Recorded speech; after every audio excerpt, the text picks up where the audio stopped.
My name is Tony Farrak. I'm in Michigan, a suburb of Detroit. And got involved with HLA for many years, but then I'm also learning about all the other things that have to do with hearing loss. Tinnitus was one of them. And when I found out about this summit, it was kind of nice because in my area there are absolutely no tinnitus support groups.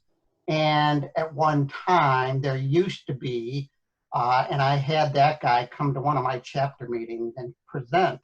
And it was an awesome experience because he had the input from many people.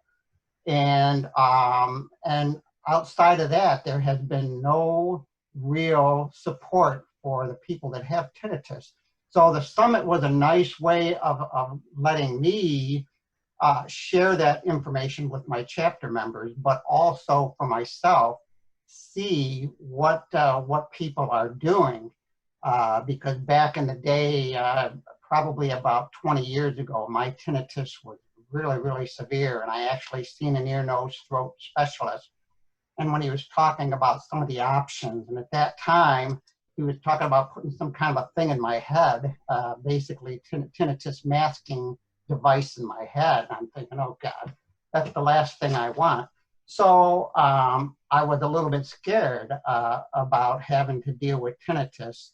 And so it's nice to see that there's a lot more non-invasive approaches that would probably work.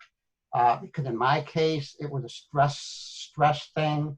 Once that stress went away, the tinnitus kind of went away on its own, and it doesn't bother me anymore. But I can understand that, you know, people under high stress, there could be a lot that people could learn from just knowing what's available. So I really appreciated the fact that there are a lot of other approaches, and a holistic approach certainly makes a heck of a lot of sense to me.